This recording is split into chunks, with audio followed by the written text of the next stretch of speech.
आप देख रहे हैं न्यूज इंडिया, आपके साथ मैं दीपिका सिंह। नमस्कार, आपके साथ मैं हूं मोनिका सिंह। तो सुनीता विलियम्स की 9 महीने बाद अंतरिक्ष से वापसी, सहयोगी बुच विल्मोर के साथ वापसी हो गई है और वापसी स्पेसएक्स के ड्रैगन अंतरिक्ष यान के जरिए हुई है। देखिए, फ्लोरिडा के तट पर हुई है सफल लैंडिंग। नासा के अंतरिक्ष यात्री सुनीता विलियम्स अपने सहयोगी बुच विल्मोर के साथ 9 महीने के बाद पृथ्वी पर सुरक्षित आ गई हैं और तस्वीर भी आपके सामने। उनकी वापसी स्पेसएक्स के ड्रैगन अंतरिक्ष यान के जरिए हुई। इस अंतरिक्ष यान के जरिए 17 घंटे की यात्रा करने के बाद अंतरिक्ष यात्री सुनीता विलियम्स और बुच विल्मोर पृथ्वी पर लौट आए हैं। देखिए, ड्रैगन अंतरिक्ष यान के कैप्सूल ने भारतीय समय के हिसाब से आज सुबह 3:27 पर फ्लोरिडा के तट के पास समुद्र में स्पेशलैश डाउन किया है। इसके बाद अंतरिक्ष यान में सवार सभी यात्रियों की सेहत की जांच के लिए आगे की जो प्रक्रिया है वो शुरू की। देखिए, दोनों अंतरिक्ष यात्री जून 2024 से अंतर्राष्ट्रीय अंतरिक्ष स्टेशन पर थे। दोनों एक सप्ताह के लिए ही गए थे, लेकिन अंतरिक्ष यान से हीलियम के रिसाव और वेग में कमी के कारण अंतरिक्ष स्टेशन पर 9 महीने तक रुकना पड़ा। सुनीता विलियम्स को ला रहा अंतरिक्ष यान अंतर्राष्ट्रीय अंतरिक्ष स्टेशन से अनडॉक हो गया था।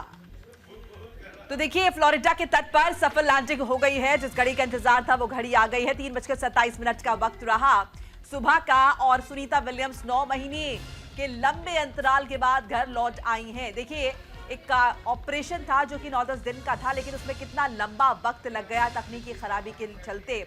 और उसके बाद अब सहयोगी बुच विल्मोर के साथ सुनीता विलियम्स वापस आई हैं और उनके आने से पहले लगातार उनके वेलकम के लिए अगर हम देखें सोशल मीडिया पर बधाइयों का तांता लगा हुआ था।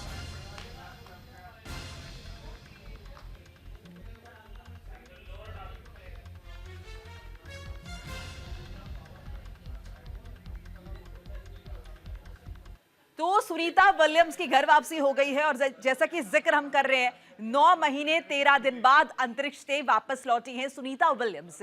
ड्रैगन यान अंतर्राष्ट्रीय अंतरिक्ष स्टेशन से लेकर धरती पर पहुंचा। सुबह 3:27 पर फ्लोरिडा के तट पर ड्रैगन यान की लैंडिंग हुई। नासा की अंतरिक्ष यात्री सुनीता विलियम्स के साथ क्रू 9 के सदस्य भी पहुंचे। बुच विल्मोर, निक हेग और रूसी अंतरिक्ष यात्री एलेक्जेंडर गुर्बुनोव भी पहुंचे धरती पर। 5 जून 2024 को स्टारलाइनर स्पेसक्राफ्ट जो है वो लॉन्च हुआ था और केवल 10 दिन का ये मिशन था जो कि इतना लंबा खिंच गया।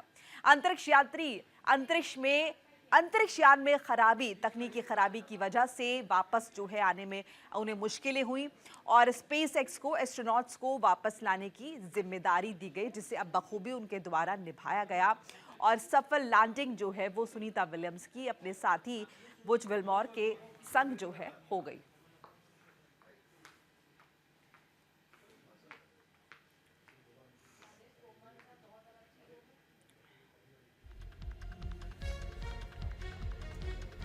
तस्वीर जो आप सब साझा कर रहे हैं, लगभग 3:27 की तस्वीर है।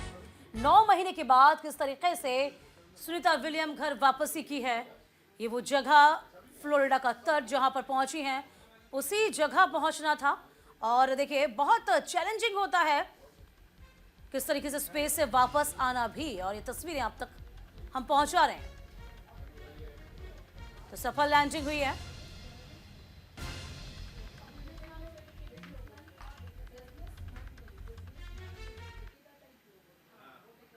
तो सुनीता की वापसी पर व्हाइट हाउस का पोस्ट भी आया। वादा किया गया और निभाया भी। व्हाइट हाउस सभी यात्रियों को सुरक्षित वापस ले आया है। तो देखिए, व्हाइट हाउस की तरफ से कह दिया गया है, पोस्ट किया गया, ऑफिशियली बता दिया गया है कि सुनीता विलियम्स की वापसी हो गई है। देखिए, इसके तहत, इस पोस्ट के तहत व्हाइट हाउस द्वारा यह भी बताया, यानी कि राष्ट्रपति हाउस द्वारा यह भी बताया गया है कि जो वादा हमने किया था कि सुनीता विलियम्स की वापसी होगी, उस वादे को हमने पूरा भी कर दिया है। अब देखिए, 9 महीने बाद लौटी है सुनीता विलियम्स। अब कार्यकाल भी जाहिर अमेरिका में बदल चुका है और अब नए राष्ट्रपति का कार्यकाल। इस बीच देखिए, नासा द्वारा भी बताया गया कि सभी जो एस्ट्रोनॉट्स थे वो सुरक्षित वापस लौट आए हैं घर। ये जो हम आपको पोस्ट दिखा रहे हैं व्हाइट हाउस की तरफ से आया, जिसमें इस बात का जिक्र है कि सुनीता विलियम्स की अपने सहयोगी के साथ सही और सुरक्षित वापसी हो गई है। यानी कि जो वादा हमने किया था, जो प्रॉमिस किया था, उसे निभाया भी है। वाकई बहुत बड़ी ये चैलेंजिंग पूरा मिशन रहा, क्योंकि 7 से 8 दिन के लिए जाना और 9 महीने के लिए वहीं फंस जाना, ये अपने आप में बहुत बड़ी बात है और उसके बाद में आप देखा होगा किस तरीके से एस्ट्रोनॉट की जो जान है वो भी बना दी है। जैसे जैसे वो पृथ्वी पर भी लौटते हैं तब भी मुश्किलें होती हैं और इस बीच किस तरीके से इस पूरे चैलेंज को एक्सेप्ट किया गया। और ये अमेरिका के द्वारा भी कहा गया था कि कोशिश यही होगी कि सभी यात्री सफल वापस लाए जाए और पूरे क्रू तैयार किया गया जो स्पेस सेंटर पहुंचा, अंतरिक्ष स्पेस सेंटर पहुंचा, स्टेशन पहुंचा और स्टेशन से उनको वापस लाया गया। तो स्पेस स्टेशन पर ही काफ़ी लंबे अरसे तक, लगभग 9 महीने तक सुनीता विलियम उनके सहयोगी वहीं रुके रहे थे, जो कि स्पेस क्राफ्ट में दिक्कत आई थी, हीलियम में रिसाव हुआ था और इसी के चलते उनकी जो लैंडिंग थी वो टल गई थी। तो 7 से 8 दिन का वक्त जो उनको अपना काम पूरा करके लौटना था, लेकिन वही वक्त बढ़ते बढ़ते 9 महीने का हो जाता। देखिए जैसे जैसे वक्त बढ़ता जाता है चैलेंजेस उतने ही ज़्यादा बढ़ते जाते हैं।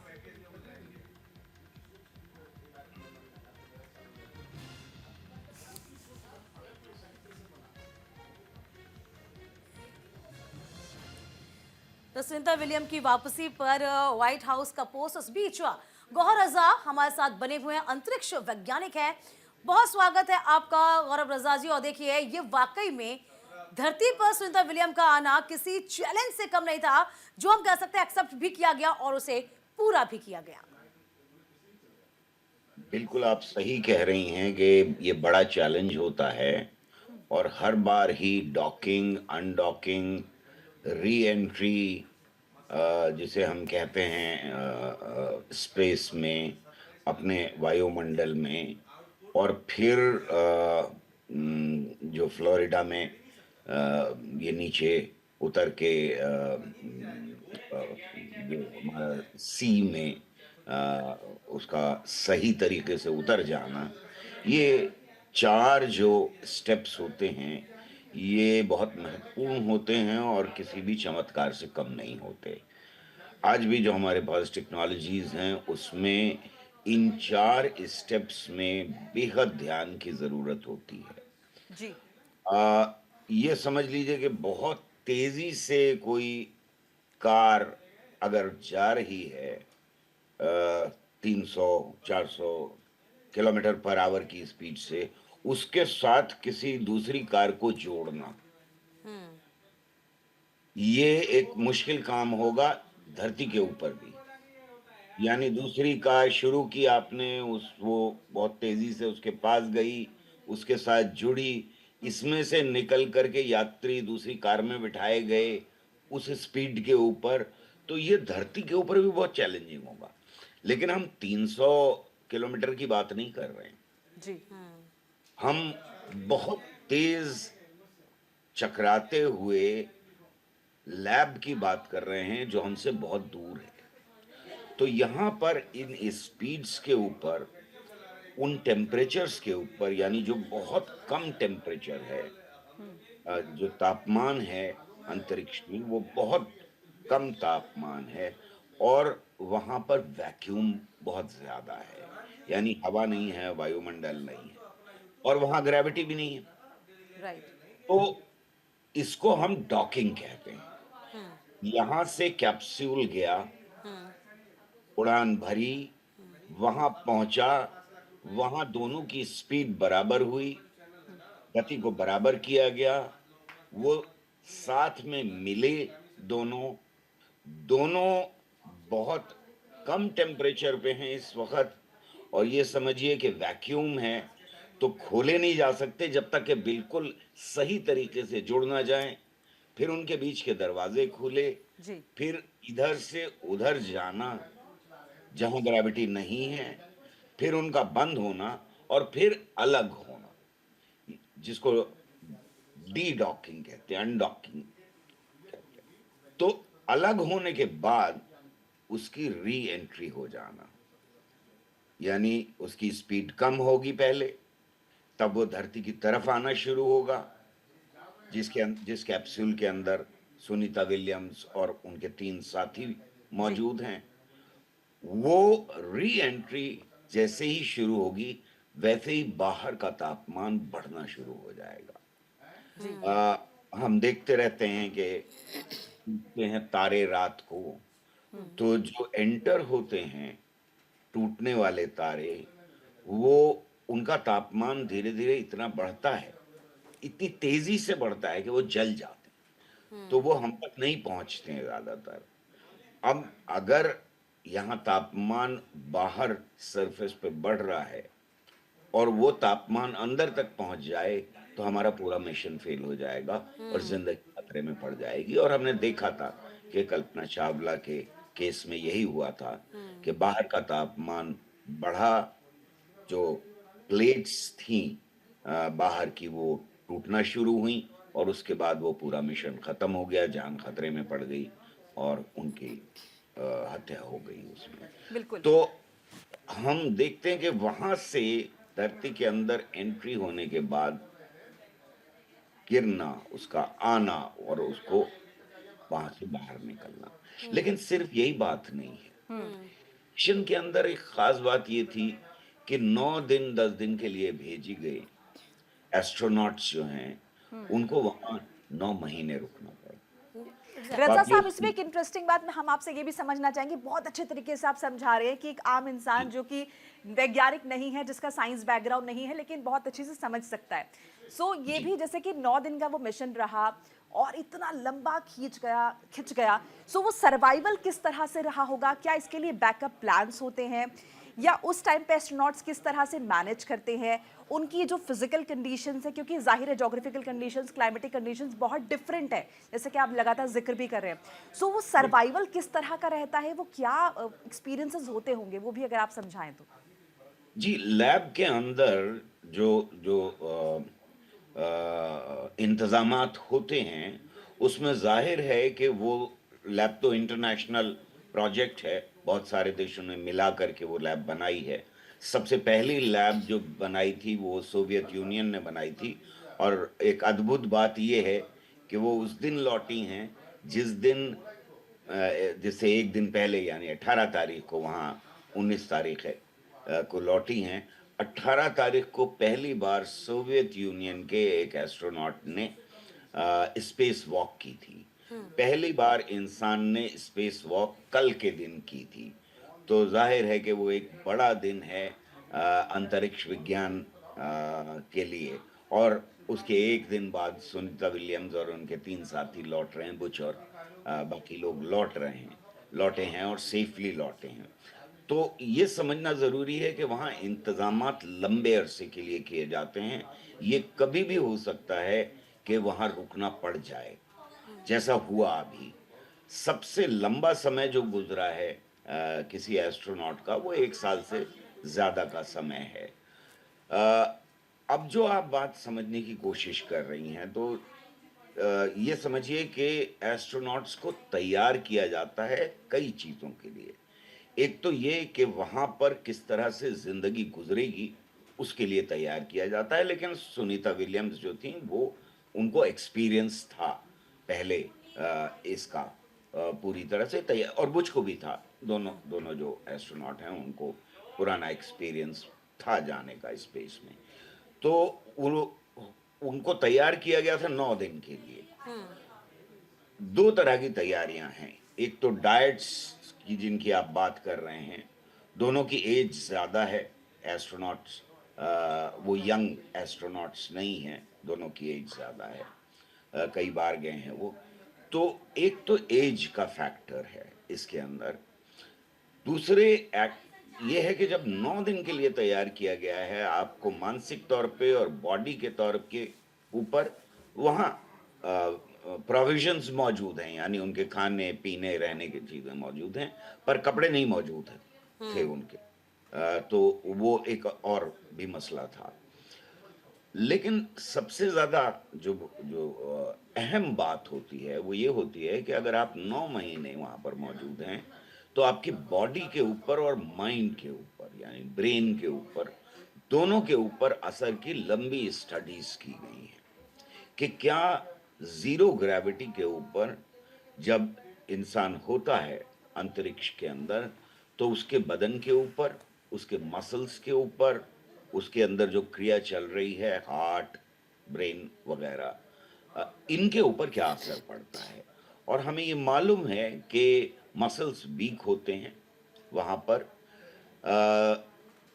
जो विजन है, देखने की शक्ति है, उसके ऊपर असर पड़ता है और वो लौटने के बाद काफी दिन तक धुंधला दिखाई देता है। तो सुनीता विलियम्स की जो तस्वीर दिखा रही थी उसमें वो हाथ हिला रही हैं और उनको जिस तरह से बाहर निकाला जा रहा है उससे ये समझना चाहिए कि पूरी तरह से उनका चेकअप किया जाएगा कि मतलब क्या अभी क्या उनको बदलाव आए। ऑब्जर्वेशन में अभी रखा जाएगा रजा साहब, हम ये कह सकते हैं। अच्छा, ये जो ऑब्जर्वेशन ऑब्जर्वेशन में का जो पूरा टाइम होता होगा, लगभग 1 महीना, चूंकि डायरेक्ट वो अपने घर नहीं जा सकती, जाहिर सी बात है कि तमाम ट्रीटमेंट्स उनको दिए जाएंगे, देखा जाएगा, परखा जाएगा कि बॉडी अभी उनकी कैसे रिएक्ट कर रही है। अच्छा, इस बीच ये भी बहुत इंटरेस्टिंग होता है लोगों के लिए जानना, क्योंकि आप भी खुद इसमें माहिर हैं, आप खुद भी जानते हैं कि जब किसी स्पेस में जाना हो एस्ट्रोनॉट को, तो उनका एक माइंड सेट तो ज़रूर रहता होगा कि हाँ, ये मिशन पूरा हो जाएगा, हम वापस आएंगे, नहीं आएंगे। तो क्या वो डाइसी माइंड रहता है उनका? ये वो बिट सोचते भी ऐसा होंगे, क्योंकि उधर जाना है कि दूसरी दुनिया हम कहते हैं उसको एक। देखिए, मैंने जैसा कहा कि जाना, डॉकिंग होना, अनडॉकिंग होना, वापस लौटना, ये चमत्कार से कम नहीं है। एग्जैक्टली। तो ये जब वो फैसला करते हैं जाने का, हाँ। ट्रेनिंग, लंबी ट्रेनिंग के बावजूद जाहिर है कि हर बार दिल में एक धक-धक तो ज़रूर होती होगी और बेहद हिम्मत का काम है जाना और वापस लौट के आना। तो हर बार मिशन चमत्कार है। तो ये थ्रिल, ये जो जोश है, वही इंसान को इस पर आमादा कर सकता है कि वो जाए अंतरिक्ष में और वापस लौट के आए। बहुत सारे लोग तो आप जानती होंगी कि जहाज़ की यात्रा करते हुए डरते हैं। अब ये यात्रा तो कहीं ज़्यादा मुश्किल यात्रा है। आप देख रही हैं अभी अभी जो आपने दिया है विजुअल, उसके अंदर उनको किस तरह से बाहर निकाला जा रहा है। तो ये जो चेंजेस बॉडी के अंदर आएंगे वो लंबे अरसे के लिए भी इफेक्ट करते हैं हमारी बॉडी को जब हम अंतरिक्ष में होते हैं, और इसलिए ऑब्जर्वेशन में काफी देर के लिए रखा जाता है। शुरुआत के दौर में तो पूरा जो कैप्सूल होता था उसको ऑब्जर्वेशन में रखा जाता था, जो लौट के आते थे उनको ऑब्जर्वेशन में रखा जाता था। कहीं कोई ऐसा वायरस वगैरह या कोई ऐसी चीज तो साथ में नहीं आ गई है, उनके कपड़ों के साथ तो नहीं आ गई है। शुरू में ये भी टेस्ट किया जाता था। अब हमें मालूम है कि वो सेफ है काफी, बाहर जाना और वहां से लौट के आना पहले के मुकाबले में। जी। पर जो बॉडी में चेंजेस आ रहे हैं, जो माइंड में चेंजेस जो ब्रेन में चेंजेस आ रहे हैं, जो मसल्स वीक हो रहे हैं, उनको रिवाइव होने में काफी वक्त लगता है।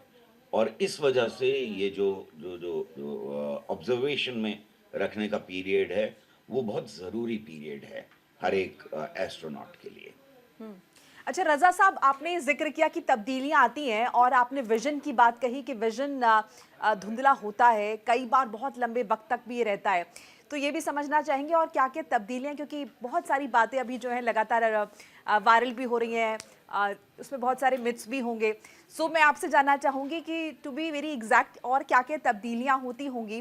जैसे कहा जा रहा है कि कद भी आपका बढ़ जाता है जब आप स्पेस में रहते हैं और उसके बाद जब लौट कर आते हैं, तो और कौन कौन सी तब्दीलियाँ हैं, साथ ही साथ कि ये क्या परमानेंट हैं या फिर ये इफेक्ट कुछ वक्त तक रहेगा और उसके बाद ये धीरे धीरे नॉर्मल अपने जीवन पर आप आ जाएंगे। हमारी सारी क्रिया, जितनी भी बॉडी के अंदर क्रियाएं, उन सब में तब्दीली आती है। यानी ये समझिए कि जब प्रेशर तो अंदर जाहिर है कि वो एनटीपी जिसे कहते हैं, नॉर्मल टेम्परेचर एंड प्रेशर, अंदर लैब के या कैप्सूल के अंदर वही रखा जाता है। लेकिन ये कि ज़ीरो ग्रेविटी है, हम धरती के ऊपर खड़े हो सकते हैं और चल सकते हैं, वहाँ पर इस तरह से खड़े नहीं हुआ जा सकता, इस तरह से चला नहीं जा सकता। और वो विजुअल्स भी आपने दिखाए ही हैं अपने और प्रोग्राम्स में, सबने हमने देखे हैं कि किस तरह से लैब के अंदर तैरते से रहते हैं हम लगातार, उसके अंदर चल नहीं सकते हैं, यानी किसी चीज़ को पकड़ के धक्का दे करके ही इधर से उधर जाया जा सकता है। जिसका मतलब ये है कि न्यूटन्स लॉज जो हैं वो बिल्कुल सही साबित होते हैं वहाँ के ऊपर, कि a thing will keep on moving. मतलब अगर एक कोई चीज़ है तो वो या हमेशा रेस्ट की हालत में रहेगी या वो चलती रहेगी जब तक उसके ऊपर कोई फोर्स अप्लाई ना किया जाए। तो ये तो हमें साफ दिखाई देता है कि न्यूटन के लॉज वहाँ पर पूरी तरह से काम कर रहे हैं। धरती के ऊपर थोड़ा सा कंफ्यूजन होता है क्योंकि यहाँ एयर रेजिस्टेंस भी होता है और बाकी चीज़ों का भी रेजिस्टेंस होता है। तो आप धक्का दे करके ही आगे बढ़ सकते हैं या अपने को रोक सकते हैं किसी और चीज़ के साथ। तो तैरते हुए हाँ। रहेंगे, जिसको हम ज़ीरो ग्रेविटी कहते हैं। जिसका मतलब ये है कि बॉडी की हर चीज़ के ऊपर, यानी दिल की धड़कन से लेकर के स्टमक से लेकर के आपका पेशाब और पखाना करने का तरीका, आपके जो जो दिमाग है उसके ऊपर दबाव, आपकी आँखों के ऊपर जो जो दबाव है, ये सारे ग्रेविटी की, यानी माइक्रो ग्रेविटी या ज़ीरो ग्रेविटी जिसको कहते हैं हम, उसका असर धीरे-धीरे, धीरे-धीरे पड़ता जाता है और जितनी देर तक रुकेंगे उतनी देर तक उतना ज़्यादा असर बढ़ता चला जाएगा। परमानेंट डैमेज अभी तक इसका कोई प्रमाण नहीं है कि परमानेंटली कुछ डैमेज हो जाता है। जब वापस लौट के आते हैं तो एक्लेमेटाइजेशन जिसे हम कहते हैं, राइट। यानी धीरे धीरे धीरे वापस ग्रेविटी में अपनी बॉडी को वापस लाने की कोशिश, यानी दिल की धड़कन से लेकर के, ब्लड प्रेशर से लेकर के, आँखों की रोशनी से लेकर के, ब्रेन का ठीक से काम करना, मसल्स का ठीक से काम करना, चलने की आदत ग्रेविटी में वापस डालना। वो हाथ हिला रही हैं इस तरह से, वो भी कोई बहुत आसान काम नहीं रहा होगा। मैं समझता हूँ हाथ पैर का हिलाना शुरुआत के पीरियड में धीरे धीरे धीरे धीरे एक्सरसाइजेस की जाती हैं, धीरे धीरे रोज डॉक्टर्स ऑब्जर्व करते हैं कि किस तरह से वो एक्लेमेटाइजेशन जिसको कहते हैं वो हो रहा है। लेकिन अभी तक कोई प्रमाण इसका नहीं है जो आपने सवाल पूछा कि क्या कोई परमानेंट डैमेज हो जाता है, ऐसा नहीं है, अभी तक नहीं है चलिए हमारे अच्छी पास। बात भी है गौहर रज़ा साहब कि वाकई में ये बहुत लंबे अरसे तक नहीं होता और आपकी बॉडी जैसे ही आप धरती पे आते हैं, पृथ्वी पे आते हैं, वो यूज टू हो जाती है, अपने वातावरण में ढल जाती है। अच्छा, इस बीच इसको ये ऐसे भी। भी समझ सकते हैं। हाँ, एक अच्छा। तरीका और समझने का है कि मान लीजिए कि आपकी तबीयत खराब हो जाए, 9 महीने के लिए हाँ। आप अपने बिस्तर के ऊपर हों और उठ ना पाएँ और फिर उसके बाद ठीक होकर के चलने की कोशिश करें। राइट। डॉक्टर आपसे कहे कि अब चलने की कोशिश कीजिए, तो आपके मसल्स जितने भी हैं, वो अब चलने के लिए तैयार नहीं हैं, वो वीक हो चुके हैं। तो जब हम धरती के ऊपर ही ये एक्सपीरियंस करते हैं कि अगर कोई आदमी पड़ा है और 9 महीने उसको गुज़र गए हैं पड़े-पड़े अपने बिस्तर के ऊपर, तो आप उससे ये एक्सपेक्ट नहीं कर सकते कि कल से वो दौड़ना या स्विमिंग करना शुरू कर दें। मैं स्विमिंग करने की बात इसलिए कर रहा हूँ कि सुनीता विलियम्स को स्विमिंग बहुत पसंद है, वो बहुत जी। अच्छी स्विमर हैं। बिल्कुल रज़ा साहब, अभी फिलहाल वक्त छोटे से ब्रेक का हो गया है, हम फौरन लौटेंगे और बहुत इंटरेस्टिंग चल रही है हमारी डिस्कशन और लोगों को भी बहुत इंजॉय भी कर रहे होंगे, समझ में भी आ रहा होगा, बहुत नॉलेज भी उनको मिल रही होगी। वक्त छोटे से ब्रेक का, कहीं मत जाइएगा, फौरन लौटते हैं। है तो सुनीता विलियम्स की 9 महीने बाद वापसी हो गई है अंतरिक्ष से। आपने सहयोगी बुच विल्मोर के साथ उनकी वापसी हो गई है। लंबा अंतराल रहा अंतरिक्ष में जो उन्होंने बिताया है, लेकिन अब वापसी हो चुकी है। हमारे साथ अंतरिक्ष वैज्ञानिक भी मौजूद हैं, गौहर रजा साहब, जिनसे लगातार हम बातचीत कर रहे हैं, चर्चा कर रहे हैं।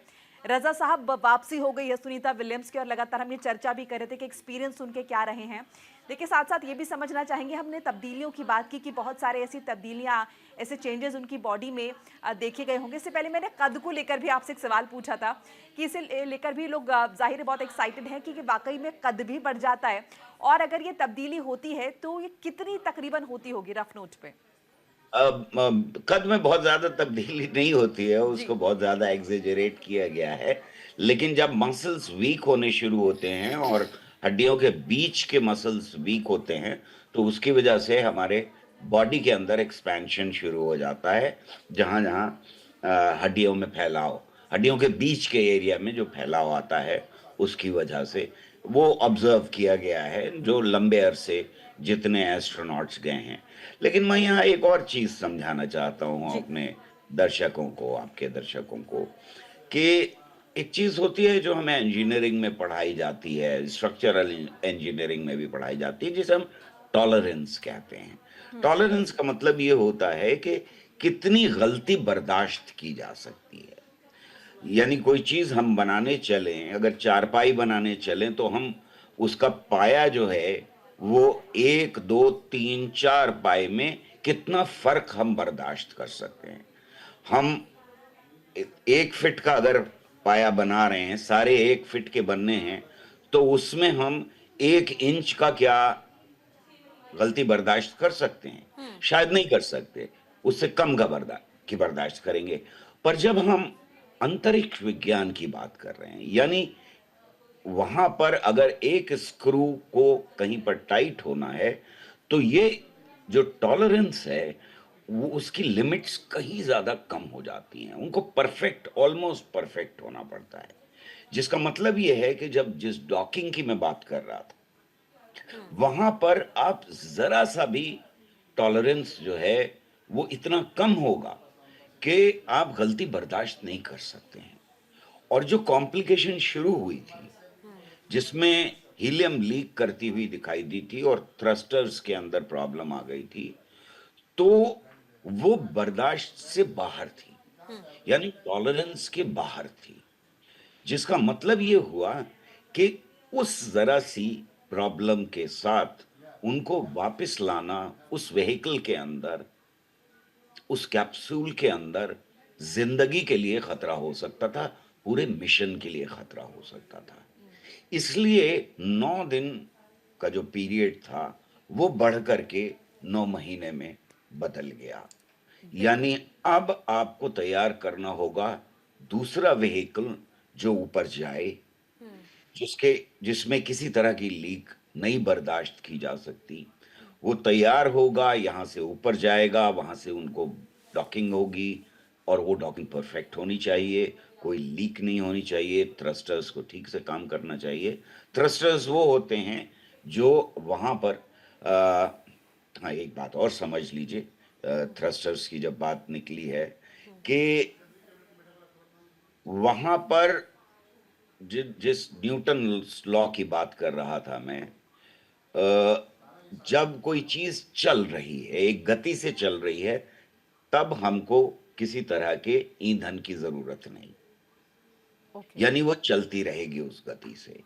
लेकिन अगर गति और डायरेक्शन बदलना है तो हमें ईंधन की जरूरत होगी। राइट। यानी थ्रस्टर्स का काम ये होता है कि वो गति को बदलने और गति के डायरेक्शन को, उसकी दिशा को बदलने के लिए इस्तेमाल किए जाते हैं। तो अगर थ्रस्टर्स में प्रॉब्लम है तो ना डॉकिंग हो सकती है और ना अनडॉकिंग हो सकती है ठीक से। उसमें गलती हो जाने के चांसेस बहुत बढ़ जाते हैं। इसको इस तरह से भी समझ सकते हैं कि अगर मान लीजिए आप एक सीधी लाइन में कहीं उड़ करके जाना चाहते हैं और बहुत तेजी से जा रहे हैं, और जो डायरेक्शन है जाने का आपका, उसमें शुरुआत में थोड़ी सी गलती हो जाए और आप सीधी लाइन में ही चल सकते हैं, तो आप कहीं और पहुंचेंगे।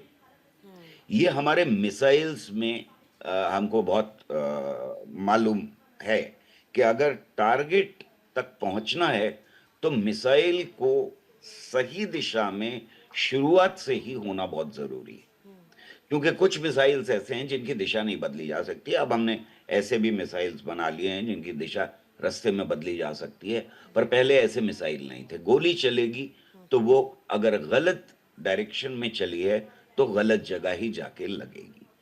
यहां पर जो थ्रस्टर्स हैं उनका काम है कि वो या तो गति बढ़ाने घटाने के लिए भी इस्तेमाल किए जाएंगे। घटेगी भी नहीं हमारी स्पीड बिना थ्रस्टर्स के काम किए हुए, और साथ ही दिशा बदलने के लिए भी होगी। मतलब वो ब्रेक तो का भी अगर काम लीक करेंगे। हो हाँ, गई, वो एक जी। बिल्कुल एक वो एक ब्रेक का काम भी करते हैं और आपको एक डायरेक्शन देने का काम भी करते हैं। मतलब कुल मिला के इस भाषा में समझा जा सकता है कि हमारी कोई गाड़ी है जो कि एक ढलान से उतर रही है, तो उसमें आपने कहा कि ईंधन की ज़रूरत नहीं है, वो एक अपनी स्पीड पे जाएगी, बट यदि उसको कहीं मुड़ना होगा, कहीं और जाना होगा, तो वो क्लस्टर्स उसमें इस्तेमाल होते हैं। अच्छा, एक चीज़ ये भी जानने की हम कोशिश करते हैं, क्योंकि 22 साल पहले का ज़िक्र भी मुझे याद आ गया, जब कल्पना चावला आई थी। 16 दिन का जो उनका मिशन रहा था, बहुत सफल रहा। लेकिन वो 15 मिनट, जो 16 मिनट थे, वो बड़े हावी हो गए। चूँकि कहा जाता है कि जैसे वायुमंडल में आप प्रवेश करते हैं, हीट बहुत ज़्यादा हो जाती है। अभी भी ऐसे ही हुआ कि 7 मिनट के लिए संपर्क टूट गया था, थोड़ी-सी सांस भी ऊपर-नीचे होने लगी थी, अभी भी इस मिशन में भी।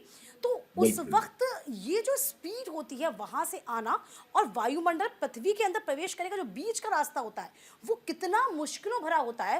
रज़ा साहब ज़रा ये भी बताइए, चूँकि यहाँ दिलचस्पी ज़्यादा होती है लोगों की, वो स्पीड को आना, मेंटेन करना, वापस से वायुमंडल के अंदर जाना, ये बहुत ज़्यादा यूँ कह सकते हैं कि डिफ़िकल्ट हो जाता है और इसी पर ही लगाम या काबू पाना बहुत लाज़मी होता है, तभी आप सफल लैंडिंग कर पाएँगे। बिल्कुल। अ, हम में से सभी एक्सपीरियंस करते हैं कि अगर कहीं आग जल रही है, तो उसके ऊपर जल्दी से अगर हाथ हटा लिया जाए, तो हमारा हाथ नहीं जलेगा। उसके ऊपर ले जाएँ हम, जलते हुए फ्लेम के ऊपर से हाथ ले जाएँ, तो नहीं जलेगा। रुक जाए, तो ज़ाहिर है कि हाथ जलना शुरू हो जाएगा आपका और आपको हाथ हटाना पड़ेगा, खींचना पड़ेगा। अब वायुमंडल के अंदर जैसे ही कोई चीज़ एंटर होती है, वो रगड़ खाती है हमारे हवा के या वायुमंडल के कणों के साथ और उसकी वजह से जैसे-जैसे आगे बढ़ते हैं उन स्पीड्स के ऊपर जिस पे री एंट्री हो रही है, तो टेम्परेचर बढ़ता चला जाता है। अब अगर ऐसा मटेरियल हो, जो उन टेम्परेचर्स को बर्दाश्त ना कर पाए, तब फिर ज़ाहिर है कि जल जाएगा वो, जो भी चीज़ एंटर हो रही है जल जाएगी। जैसे मैंने कहा कि टूटने वाले तारे, जिनको रोमांटिसाइज़ भी हम बहुत करते हैं और सदियों से करते आ रहे हैं, राइट। उन वो जल जाते हैं और वो लकीर बनाते हुए आगे की तरफ बढ़ते हैं क्योंकि वो जलते चले जाते हैं और ख़त्म हो जाते हैं। और ये बड़ी अच्छी बात है कि वो जल जाते हैं, वरना हमारी धरती के लिए बहुत बड़ा खतरा होता। शायद धरती के ऊपर कभी ज़िंदगी पैदा हो ही नहीं पाती। तो जब हम एंट्री कर रहे हैं, तो समझने की ज़रूरत है कि बहुत तेज़ी के साथ टेम्परेचर बहुत कम से, सब ज़ीरो से तेज़ी के साथ बढ़ता चला जा रहा है और हमारा जो मटेरियल होना चाहिए, जो आउटर मटेरियल है, वो बाहर की लेयर्स जो टाइल्स होती हैं, वो ऐसे मटेरियल की होनी चाहिए जो बहुत कम टेम्परेचर से, यानी सब ज़ीरो टेम्परेचर से बहुत ज़्यादा टेम्परेचर को बर्दाश्त कर पाएँ। उनकी बर्दाश्त का टेम्परेचर रेंज बहुत बड़ा होना चाहिए।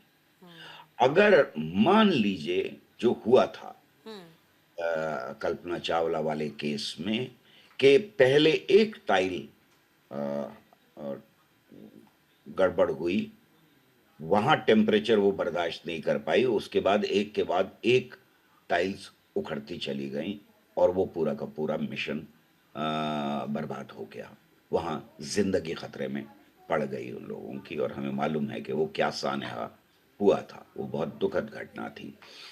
इससे पहले भी एक दुखद घटना हो चुकी है जिसमें इंसानों की तो ज़िंदगी नहीं गई थी, लेकिन सिर्फ़ बिडिंग जो दरवाज़ा है, उसकी बिडिंग के मटेरियल ने बिडिंग का मटेरियल बहुत कम टेम्परेचर को बर्दाश्त नहीं कर पाया था, जिसकी वजह से पूरा मिशन फेल हो गया था। यानी एक स्क्रू, कहीं बिडिंग, कहीं एक टाइल, वो भी अगर ज़रा-सी गड़बड़ हो जाए, तो फिर री-एंट्री के वक़्त के ऊपर, एंट्री के वक़्त के ऊपर स्पेस में उस कम टेम्परेचर की वजह से या ज़्यादा टेम्परेचर की वजह से पूरा का पूरा मिशन फेल हो सकता है। इसलिए आज भी हम जो टेक्नोलॉजिस्ट हैं, जो इंजीनियरिंग जानते हैं, जो साइंटिस्ट हैं, वो इसे चमत्कार की तरह से ही लेते हैं। इसलिए हर बार आप देखेंगे कि डॉकिंग के वक्त के ऊपर, अनडॉकिंग के वक्त के ऊपर, लॉन्च के वक्त के ऊपर, जी। री एंट्री के वक्त के ऊपर, ये जो मेजर इवेंट्स हैं उसके वक्त के ऊपर हमेशा साइंटिस्ट अपनी लैब में ताली बजाते हुए आपको दिखाई देंगे। जी। रज़ा साहब, आपने यहाँ पे ज़िक्र किया कि एक स्क्रू की वजह से भी मतलब बहुत सारी चीज़ें जो है इफ़ेक्ट कर सकती हैं। सो ये भी आपसे समझना चाहेंगे, देखिए जब एस्ट्रोनॉट्स को चूज़ किया जाता है, उन्हें ट्रेन किया जाता है, फॉर एग्ज़ाम्पल मिशन शुरू होने से कुछ वक़्त पहले अगर उनकी तबीयत नासाज़ होती है या फिर वो जो फ़ेवरेबल कंडीशंस होनी चाहिए शरीर को लेकर वो अगर उस तरह से नहीं होती हैं, सो क्या ये मिशन पर असर डालती हैं? साथ-साथ ये भी समझना चाहूँगी कि जो तब्दीलियाँ या फिर जिस तरह से हमारी तबीयत ख़राब होती है, हम अनवेल होते हैं धरती पर, अगर अंतरिक्ष में भी वही चीज़ें हमारे साथ हो, पेट संबंधी या फिर दूसरी स्वास्थ्य संबंधी, तो उनसे किस तरह से डील किया जाता है?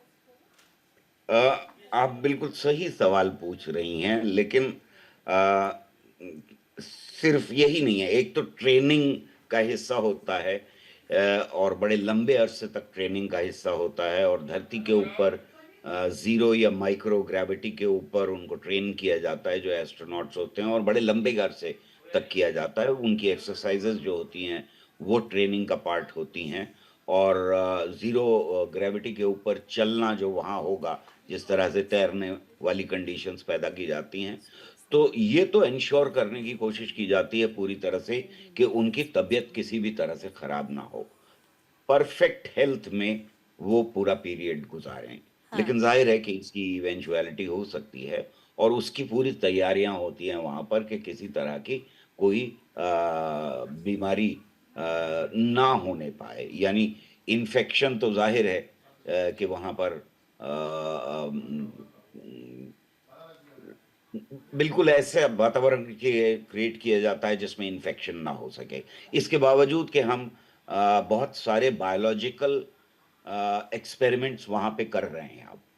अब जो लैब्स हैं, उनमें बायोलॉजिकल एक्सपेरिमेंट्स हो रहे हैं। वो चाहे चाइना की हो, चाहे ये हो, और हम जो जो अब लैब क्रिएट करने जा रहे हैं, हमारा देश जो करने जा रहा है वहाँ पर, उनमें बायोलॉजिकल एक्सपेरिमेंट्स होंगे।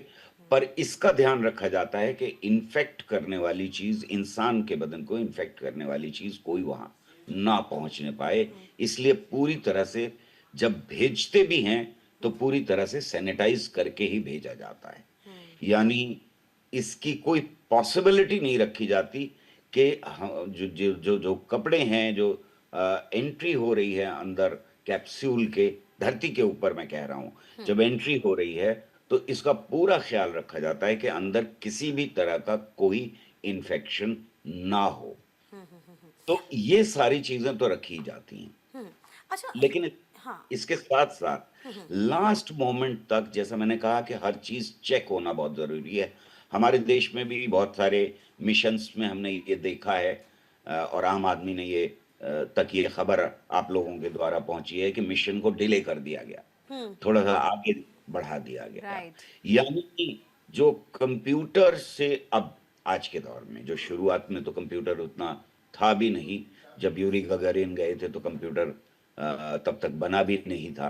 अ, आज के दौर में जो प्रोग्राम्स हैं, वो लगातार हर एक चीज़ के ऊपर नज़र रखते हैं और चेक करते रहते हैं। तो रेगुलरली चेक करते रहना कि सारी चीज़ें परफेक्टली काम कर रही हैं, ये बहुत ज़रूरी होता है। और लॉन्च के पहले तक ये पॉसिबिलिटी हमेशा होती है कि अगर कंप्यूटर आपको ये बता रहा है कि कहीं कोई थोड़ी-सी भी परेशानी खड़ी हो गई है, तो लॉन्च को फ़ौरन डिले किया जाता है। उसको कोशिश की जाती है कि डिले कर दिया जाए ताकि उस परेशानी को ख़त्म किया जा सके। यहाँ भी यही हुआ है कि डॉकिंग से ज़रा पहले, अनडॉकिंग से ज़रा पहले ये पता लगा कि हीलियम लीक कर रही है, और उसकी वजह से पूरे मिशन को बदलना पड़ा, और सिर्फ़ 1-2 दिन नहीं, पूरे 9 महीने तक ऑलमोस्ट डिले करना पड़ा। तो जाहिर सी बात है, वही आपने कहा कि दुर्घटना से देर भली। हाँ भाई, दुर्घटना हो जाए उससे कई गुना बेहतर है कि it should be perfect. Her cheese perfect होनी चाहिए। अब जैसे कि आपने बताया कि एक स्क्रू भी उस हिसाब से होना चाहिए कि अंतरिक्ष में जाके कोई दिक्कत ना हो, वरना जान पर भी बना सकती है। अच्छा, कभी कभी ये भी देखा है कि जहाँ एक पॉइंट पे हमें पहुंचना है, उस पॉइंट से हम भटक जाते हैं, कहीं और पहुंच जाते हैं। क्योंकि अंतरिक्ष है, जाहिर सी बात है, ये भटकाव क्या अक्सर होता है। फिर इसको वापस से कंसंट्रेट कैसे किया जाता है कि हाँ, हमें वापस उसी पॉइंट पे आना है। ये चैलेंजेस बने रहते हैं क्या? अभी हमारा जो मिशन था उसमें भी एक आध बार भटकाव हुआ है, हाँ। और उसकी वजह से उसको वापस लाने के लिए, इसीलिए मैं कह रहा हूँ कि जो थ्रस्टर्स हैं उनमें फ्यूल यानी जो ईंधन है वो भी बहुत इम्पोर्टेंट फैक्टर एक हुआ करता है कि आपने भटकाव से वापस जगह के ऊपर लाने के लिए कितना ईंधन रखा हुआ है। अब नॉर्मली क्या होता है, जब हम कार में जा रहे हैं या मोटरसाइकिल के ऊपर जा रहे हैं, तो हमें ये मालूम है कि अगले 50 किलोमीटर में, 100 किलोमीटर में, 20 किलोमीटर में हमको एक पेट्रोल पंप मिल जाएगा, वहां हम भरवा लेंगे। तो हम डिब्बे में भर के नहीं ले जाते। पहली चीज तो ये समझनी चाहिए कि वहां कोई पेट्रोल पंप है नहीं, दोबारा नहीं भरा जा सकता। जो यहां से जाएगा वही जाएगा। लेकिन एक और पेच है जो जो आम आदमी को थोड़ा सा मुश्किल से समझ में आएगा। मैं अगर एक एक मान लीजिए 100 किलो वहां भेजना चाहता हूं, करेक्ट? तो 100 किलो भेजने के लिए मेरा रॉकेट जो है वो 100 किलो का है, मैं उसे वहां भेजना चाहता हूं। तो 100 किलो के लिए मान लीजिए 10 किलो ईंधन चाहिए। सही बात समझ में आती है? ठीक। अब ये 10 किलो ईंधन जो है, उसको अगर मैं ये कहूं कि नहीं थोड़ा सा और ले चलते हैं, क्योंकि थ्रस्टर में कुछ प्रॉब्लम आएगी तो हम इस्तेमाल कर लेंगे। जैसे कार में एक डिब्बा और रख लेते हैं पेट्रोल का, ये हो सकता है ना, चलते चलते कि चलो भाई इमरजेंसी के लिए एक डिब्बा रख लेते हैं। जब आप 10 किलो ईंधन से 11वां किलो ईंधन करेंगे, तो इस 1 किलो ईंधन के ले जाने के लिए भी और ईंधन चाहिए होगा। आप परेशानी समझ रही हैं? हाँ, जी, जी, वही हम बिल्कुल। समझने की कोशिश कर रहे हैं, कितना हाँ, डिफिकल्ट है ये। बिल्कुल। क्योंकि क्योंकि अब जो वो 100 किलो था हाँ। प्लस 10 किलो था, वो 111 किलो हो गया। राइट। अब ये 111 किलो ले जाने के लिए और ईंधन चाहिए, क्योंकि आपकी प्लानिंग तो सिर्फ 110 किलो की थी। तो ये सारे कैलकुलेशंस जो हैं, ये बड़े इंपॉर्टेंट कैलकुलेशंस हैं जब हम स्पेस टेक्नोलॉजी की बात कर रहे हैं। हम इसमें थोड़ा सा भी, 1 ग्राम भी या 1 माइक्रोग्राम भी ज्यादा बर्दाश्त नहीं कर सकते। तो जिस जिस प्रॉब्लम की आप बात कर रही हैं, वो बहुत बड़ा खतरा बन सकता है, क्योंकि थ्रस्टर्स एक तो ये कि काम ना करें जैसा अभी हुआ, उसमें कुछ गड़बड़ हो जाए, लेकिन थ्रस्टर्स के पास फ्यूल ना बचे, तब फिर तो सब कुछ खत्म हो गया। बिल्कुल।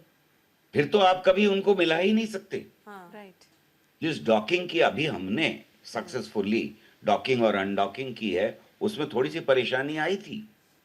अगर आपको न्यूज बिल्कुल, आपने यही मैंने भी क्लिकली बोला। हाँ। देखी हो, तो इसमें परेशानी आई थी। लेकिन अगर वहां फ्यूल ना होता उसके लिए, तो और गंभीरता हो जाती है। Efficient. बिल्कुल। तो बिल्कुल। तो हम वापस ही नहीं आ पाते। एग्जैक्टली। हाँ।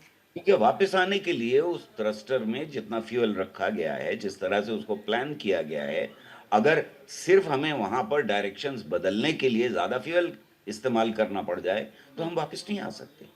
जी।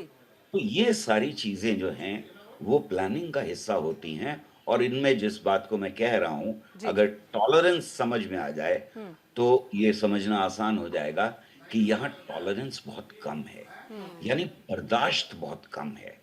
जब हम उन स्पीड्स के ऊपर, उन टेम्परेचर्स के ऊपर, उन दूरियों के ऊपर और उस वैक्यूम कंडीशंस के ऊपर हम काम कर रहे हैं, और अंतरिक्ष के अंदर जो कण मौजूद हैं, जो लगातार इन बॉडीज के साथ टकराते रहते हैं, जो जो जो जो अक्सर बात होती है कभी-कभी कि सूरज से जो किरणें आ रही हैं और जो पार्टिकल्स आ रहे हैं, वो टकराते हैं, वो दबाव डालते हैं।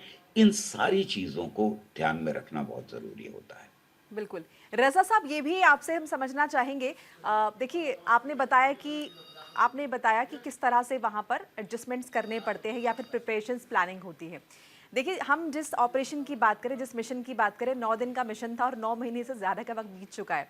सो जब कोई भी मिशन की शुरुआत होती है, तो क्या बेसिक प्लानिंग का वो हिस्सा होता होगा? क्या वो माइंडसेट होता होगा कि ये मिशन लंबा भी हो सकता है? 9 दिन का मिशन 9 महीने में तब्दील हो रहा है या फिर 12 महीने में तब्दील हो रहा है। सो बेसिक प्लानिंग में क्या-क्या वो नेसेसरी चीज़ें होती होंगी जो कि साथ में रखी जाती होंगी? कितने दिन की प्लानिंग पहले से की जाती होगी, प्रिपरेशंस की जाती होंगी कि इतना वक़्त तक हो सकता है आपको वहाँ पर रहना पड़ जाए? ये जो जिस प्लानिंग की आप बात कर रही हैं, ये over a period of time इंसानों ने और साइंटिस्ट ने सीखी है ये प्लानिंग। क्योंकि जो यूरी गगारिन गए थे, वो तो बाहर गए थे कुछ घंटों के लिए और फिर वापस लौट आए थे, वहाँ से कुछ चक्कर लगा कर के। वो पहला मिशन था सोवियत यूनियन का और जिसने दुनिया को चौंका दिया था। क्योंकि उस वक़्त सोवियत यूनियन को सारी दुनिया ये मानती थी कि ये पिछड़े हुए देशों में आता है, तो ऐसा पिछड़ा देश किस तरह से इतना बड़ा काम कर सकता है कि वो पहली बार सैटेलाइट भेजे और पहले इंसान को पहले जानवर लाइका को भेजे और उसके बाद यूरी गगारिन ऊपर जाएँ और सबसे पहला और सबसे लंबा स्टे भी स्काई लैब के अंदर वो जो रिकॉर्ड बना था 1 साल से ऊपर का वो भी वहीं का था और वो एस्ट्रोनॉट हिंदुस्तान आए थे 80s में यहाँ पर। तो मेरी खुशकिस्मती थी कि लॉन्गेस्ट पीरियड के लिए जो रहे थे, उनसे मेरी मुलाकात हुई थी। ये जो प्लानिंग धीरे-धीरे सीखी है हमने, तो स्काई लैब जो है, वो लैब तो है ही, लेकिन वो साइंटिस्ट का घर भी है। राइट। तो वहीं रहना है। जी। ऐसा तो है नहीं कि 8 घंटे का काम हो, सुबह को 9 बजे गए और 5 बजे वापस लौट आए। ये तो हो नहीं सकता है, तो वहीं रहना भी है। तो उनके खाने-पीने का, डाइट का, उनकी बाकी सारी ज़रूरतों का, जो इंसान की ज़रूरतें होती हैं और उनके अगर कहीं बीमारी जिसका आपने ज़िक्र किया था जी, जी। अ, उ उस उन कंडीशंस का अगर वो पैदा हो रही हैं, तो उसके रेगुलर चेकअप की भी ज़रूरत होती है। यानी ब्लड प्रेशर होगा और बाकी जो वाइटल्स हैं, वो लगातार चेक करने की ज़रूरत पड़ती है। तो ये सारे इंतज़ाम जो हैं, वो वहाँ ज़रूर होते हैं। और वो लंबे अरसे के लिए अब स्काई लैब जो जो है हमारी उसमें लंबे अरसे के लिए वो किया जाता है। पर ये धीरे-धीरे, धीरे-धीरे हम लोगों ने सीखा है, इंसानियत ने सीखा है, साइंटिस्ट ने सीखा है, टेक्नोलॉजिस्ट ने सीखा है। अच्छा, आम लोगों के मन में रज़ा साहब ये बड़ा क्यूरियोसिटी होती है कि अभी जैसे कि हमने सुनीता विलियम के बारे में पढ़ा कि जो रिसाइकिल वाटर थी उसको इस्तेमाल करा था, वही पिया करती थी।